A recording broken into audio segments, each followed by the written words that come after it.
नमस्कार। आज हम किसी घोटाले की कहानी नहीं सुनाने वाले। नहीं, आज हम पर्दे के पीछे चलेंगे और ये समझेंगे कि कैसे एक बहुत ही पावरफुल अवेयरनेस कैंपेन इन घोटालों से हमें बचाने के लिए कहानी सुनाने की कला का इस्तेमाल करता है। मतलब ये हमारा ध्यान कैसे खींचते हैं और असल में हमें सेफ रखने में मदद कैसे करते हैं। चलिए समझते हैं। तो सवाल ये है कि ये कैंपेन हमें अपने जाल में फंसाता कैसे है। बड़ा मजेदार तरीका है इसका। ये ठीक वही पैंतरा अपनाता है जो स्कैमर्स अपनाते हैं। ये हमें लग्जरी कारों और आसान पैसे की एक ऐसी दुनिया दिखाता है जिसका वो वादा करते हैं। और बस यही है इसका हुक। एक ऐसा असरदार तरीका जो हमारी तर्क वाली सोच पर हावी होने से पहले ही हमारी भावनाओं को पकड़ लेता है। चलिए इसको थोड़ा और गहराई से समझते हैं। पहला हिस्सा, चमकीला चारा। देखिए, ये सब कुछ उस एक्साइटमेंट की लहर के बारे में है जो अमीर बनने की कल्पना से ही महसूस होती है। हमारे दिमाग में एक केमिकल रिलीज होता है, डोपामाइन, जिससे हमें मजा आता है और हम और ज्यादा चाहते हैं। और सच कहूं तो ये एक बहुत ही शक्तिशाली मनोवैज्ञानिक हथियार है। लेकिन यहीं पर ये कैंपेन एक बहुत ही स्मार्ट मूव चलता है। वो अमीरी की तस्वीरें तो दिखाता है, लेकिन फिर जानबूझकर उनमें एक ग्लिच या शेक डाल देता है। ये विजुअल रुकावटें असल में उस एक्साइटमेंट से हमें बाहर निकालने के लिए डिजाइन की गई हैं और ये धीरे से एक सिग्नल देती हैं कि शायद कुछ गड़बड़ है। ये कहने का एक तरीका है, एक मिनट रुको, शायद ये उतना असली नहीं है जितना लग रहा है। तो अब जब हमारा ध्यान पूरी तरह से खिंच चुका है, तो ये कैंपेन पर्दे के पीछे की सच्चाई दिखाता है कि ये पूरा घोटाला आखिर काम कैसे करता है। अब हम देख रहे हैं इसके अंदर की मशीनरी, मतलब झूठे वादों का पूरा इंजन। और इसके लिए वो किस सिंबल का इस्तेमाल करते हैं? वही पुराना क्लासिक चूहेदान, है ना? बिल्कुल परफेक्ट। लेकिन यहाँ पनीर नहीं है, यहाँ चारा है।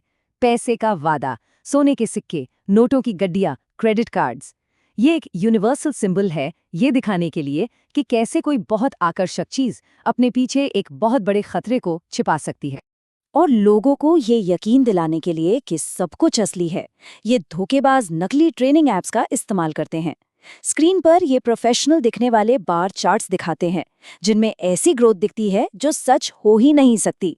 ये सब कुछ सिर्फ नकली डेटा है, जिसे सिर्फ इसलिए डिजाइन किया गया है ताकि किसी को भी लगे कि वो बहुत पैसा कमा रहा है। तो पूरी कहानी आकर बस इस एक बात पर टिक जाती है। वादा है खजाने के एक संदूक का, आसान पैसा जो बस उठाने का इंतजार कर रहा है। लेकिन हकीकत ये है कि ये सब एक धोखा है, एक प्रोजेक्टर की तरह जो दौलत की एक ऐसी इमेज दिखा रहा है जो असल में वहां है ही नहीं। कोई असली ट्रेडिंग नहीं हो रही, ये सिर्फ एक डिजिटल तमाशा है। और फिर वो पल आता है जिसका डर सबको होता है। ये वो हिस्सा है जब जाल कसता है, वो सारा खूबसूरत भ्रम बिखर जाता है और कठोर कड़वी हकीकत सामने आ जाती है। ठीक इससे पहले ऐप एक बहुत ही बड़ा नंबर दिखाता है, एक भारी मुनाफा। ये बिल्कुल वही है जिसकी उम्मीद की जा रही थी। ये मन के सारे शक को मिटा देता है और इंसान को वो करने के लिए तैयार कर देता है जो वो आगे करवाना चाहते हैं। लेकिन जैसे ही कोई उन पैसों को निकालने की कोशिश करता है, पता है क्या होता है? कुछ नहीं। स्क्रीन पर बस एक एरर मैसेज चमकता है और बस पलक झपकते ही सब कुछ गायब, बैलेंस जीरो, पूरा का पूरा भ्रम हवा हो जाता है। और यहाँ से कहानी एक और भी गहरा और ज्यादा डरावना मोड़ लेती है। पैसा खोना तो एक बात है, लेकिन ये घोटाले सिर्फ हमारे बैंक अकाउंट से कहीं ज्यादा चोरी करते हैं। ये हमारी प्राइवेसी पर हमला करते हैं। याद है उन ऐप्स ने हमसे क्या क्या परमिशन मांगी थी? सोचिए, उन्हें हमारे कॉन्टैक्ट्स, हमारी तस्वीरें, हमारी लोकेशन की जरूरत क्यों पड़ेगी? बिल्कुल नहीं पड़ेगी। वो इन परमिशंस का इस्तेमाल हमारी पूरी डिजिटल जिंदगी में घुसने के लिए करते हैं, हमारी पर्सनल जानकारी का हर एक टुकड़ा चुराने के लिए। जैसा कि स्लाइड पर लिखा है, हमारा डेटा ही दूसरा जाल है। ये सिर्फ पैसे की बात नहीं है। अब उनके पास हमारी निजी तस्वीरें हैं, हमारे मैसेजेस हैं, हमारे कॉन्टैक्ट्स हैं, और वो इसका इस्तेमाल ब्लैकमेल करने और पैसे मांगने या फिर हमें चुप रखने के लिए कर सकते हैं। पैसा चले जाने के बाद भी अपराध खत्म नहीं होता। पैसों के नुकसान के अलावा इसकी एक बहुत गहरी इंसानी कीमत भी है। और ये कैंपेन उन लोगों पर पड़ने वाले विनाशकारी इमोशनल असर को दिखाने से बिल्कुल नहीं कतराता जो इसका शिकार होते हैं। ये एक तस्वीर सब कुछ कह देती है। ये जो परछाई है, ये उस शर्म, उस डर और उस अकेलेपन को दिखाती है जो विक्टिम्स महसूस करते हैं। ये एक इतना भारी बोझ है कि अक्सर लोग सामने आकर मदद मांगने से भी कतराते हैं। उन्हें लगता है कि ये उनकी गलती थी और वो अकेले ही सब कुछ सहते रहते हैं।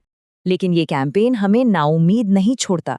इसका आखिरी मैसेज हिम्मत देने के बारे में है। ये हमें दिखाता है कि कंट्रोल वापस कैसे लेना है और मुकाबला कैसे करना है। और ये जानना सबसे ज़रूरी है, इस लड़ाई में कोई अकेला नहीं है। ऐसी ऑफिशियल जगह हैं जहां मदद मिल सकती है। कैंपेन इसे 2 आसान स्टेप्स में बताता है ताकि हर कोई जान सके कि अगर ऐसा कुछ हो जाए तो असल में करना क्या है। ये नंबर याद रखना बहुत ज़रूरी है। 1930। ये इंडियन साइबर क्राइम हेल्पलाइन है। अगर कभी कोई खुद को इस सिचुएशन में पाता है तो ये उसकी लाइफलाइन है। इसे अपने फ़ोन में सेव कर लेना चाहिए।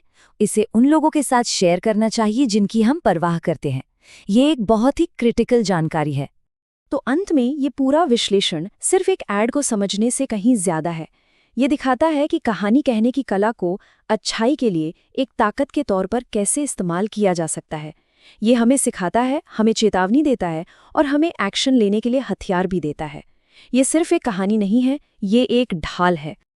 और ये हमें इस आखिरी और बहुत ही शक्तिशाली सवाल के साथ छोड़ जाता है कि धोखे की इस भाषा को समझकर हम इसके खिलाफ बेहतर बचाव कैसे बना सकते हैं। ये सिर्फ ऑनलाइन सेफ रहने के बारे में नहीं है, ये उन संदेशों के प्रति ज्यादा समझदार और जागरूक बनने के बारे में है जो हम हर दिन देखते हैं।